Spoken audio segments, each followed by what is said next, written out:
Ragazzi, benvenuti, siamo qui a Venezia, sul ponte di Sestino. Parlo spagnolo mejor, para entender un poco a la gente diga cómo está. Bene, vamos a recorrer la isla más bella y romántica del mundo para la gente de alta voz. ¿Andiamo per di là? Andiamo per di là? Andiamo.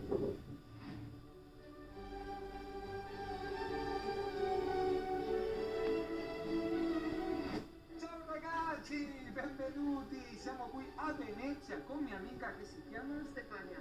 Parla spagnolo? Un poquito. Vamos todavía.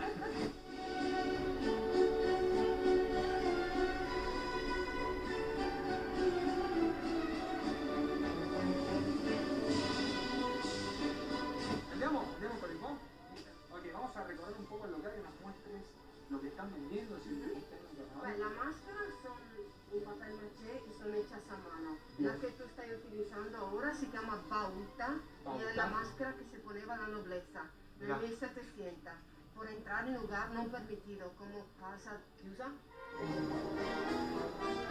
Este bufón es como una máscara de buena suerte. Ajá. Representa el carnaval de Venecia. Siempre puesto con el león de San Marco, que è proprio il simbolo del potere religioso, spirituale, politico della Serenissima Più Repubblica. religiosa la gente Claro, qui a Venezia, ¿no? antes, es un médico de la peste. Se lo Ajá. ponevan a Venecia nel 1500 los doctores. Y all'interno della nariz ponevan medicamento por protegerse. Wow. Es una máscara histórica. Estas dos son las dos máscaras históricas. Más anticas. Antiguas, sí. Antiguas. Se pone- estas son más glamour. La Glamorosa. pluma es carnaval, 1700, muy barroco, Muy claro. muy fiesta. En Argentina y en muchas partes del mundo, Nueva York, para el cabaret se usan estas Exacto, máscaras, ¿no? claro, Para claro. la vedette. Son más de esculturas que máscara.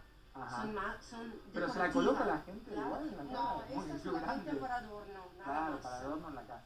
Bueno, ya nos mostraste casi todas las máscaras, ahora una en particular, esta parece de Este es el Centroamérica, cubana. No, quello Hoy è il Bacco, il dio del vino. el lío del vino. Esatto.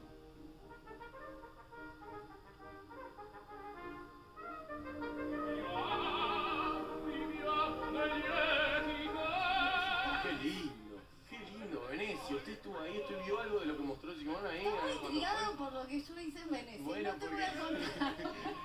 Ay, pero